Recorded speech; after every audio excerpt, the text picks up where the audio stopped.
ঘাড়ের কালো দাগ কি স্থায়ী? আজকে এটা নিয়ে কথা বলবো। আমি ডক্টর মহুয়া, ডার্মাটোলজিস্ট। আমার চেম্বার হচ্ছে চিটংয়ে হেলথ আইকনে। এখন কথা বলি যে ঘাড়ের কালো দাগটা স্থায়ী কিনা। অনেক পেশেন্ট দেখা যায় যে অনেক সময় আসেন ঘাড়ের কালো দাগ নিয়ে, তারা বলেন যে তারা অনেকবার এটা পরিষ্কার করার চেষ্টা করেছেন, খুব বেশি রাব করেছেন, বিভিন্ন ধরনের হোম রেমেডি, বেসন লাগিয়েছেন, তাছাড়া লেবুর রস ব্যবহার করেছেন। যখন আমরা এই হার্শ প্রোডাক্টগুলো আমাদের স্কিনে লাগাই তখন কিন্তু স্কিন আরো বেশি ইরিটেটেড হইতে থাকে এবং স্কিনটা হচ্ছে যে আপনার খুব বেশি রাফ হয়ে যায়। অনেক সময় স্কিন কিন্তু ছিঁড়ে যেতে পারে এবং স্কিনে বিভিন্ন ধরনের ইনফেকশন, ইনফ্লামেশন, এগুলো কিন্তু সবকিছুই দেখি।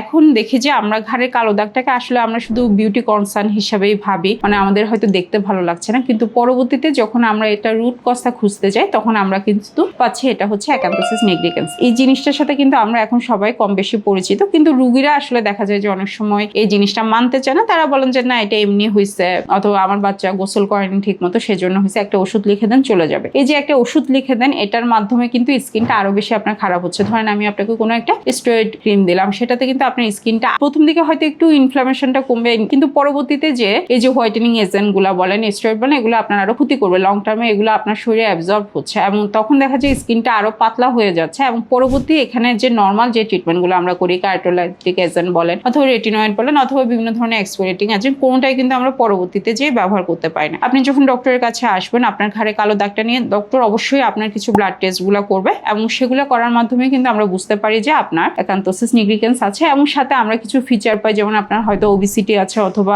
ইনসুলিন রেজিস্ট্যান্স আছে, অথবা থাইরয়েডের সমস্যা আছে। এবং যদি আপনি সিডেন্টারি লাইফস্টাইলে থাকেন অথবা আপনার বেশি যদি ওজনটা বেশি থাকে, তো পরবর্তীতে কিন্তু আপনার ইনসুলিন রেজিস্ট্যান্স হতে পারে এবং সাথে অ্যাকান্থোসিস নিগ্রিকেন্সেরও বিশাল একটা রিলেশন আছে। এবং আপনি যদি অন্য প্রোডাক্টগুলো ইউজ করেন তাহলে কিন্তু এটা আসলে আরো বেশি ট্রিগার হচ্ছে আপনার, এবং দিন দিন এই অবস্থাটা আরো ওরসেন হয়, খারাপের দিকে যেতে থাকে। এই জন্য যখনই আপনার ঘাড়ে কালো দাগটা আসবে তখন আপনার এটাকে বিউটি ইস্যু হিসেবে না নিয়ে, কসমেটিক কনসার্ন হিসেবে না নিয়ে অবশ্যই একজন ডক্টরের কাছে আসেন এবং তার পরামর্শ অনুযায়ী যদি চলতে পারে, ঠিক মতো যদি ডায়াগনোসিস করার পর যদি বিভিন্ন ধরনের ওষুধ আমরা ইউজ করতে পারি, তাহলে অবশ্যই কিন্তু এটা থেকে মুক্তি পাওয়া সম্ভব। বেশিরভাগ রোগ আমি সবসময় আমার পেশেন্টদের বলি যে চোখ যেমন আমাদের মনের আয়না, স্কিন হচ্ছে আপনার কিন্তু শরীরের আয়না। আপনার যত রকমের রোগ আছে সবগুলা রোগেই কিন্তু আপনার একটা না একটা সময় আপনার স্কিনে আসবে। স্কিনে আসা মানে হচ্ছে আপনার ভেতরে কোনো প্রবলেম আছে এবং ইন্টারনালি কোনো সমস্যা হয়েছে। আমরা যদি সেই কজটা আইডেন্টিফাই করতে পারি এবং সেই অনুযায়ী ট্রিটমেন্ট করতে পারি, তাহলে অবশ্যই আপনি স্কিনের বিভিন্ন রোগ থেকে মুক্তি পাবেন এবং আপনার লাইফস্টাইল মডিফিকেশনের মাধ্যমে আপনি খুব ভালো একটা কোয়ালিটিফুল লাইফ কিন্তু কাটাতে পারবেন। ধন্যবাদ সবাইকে।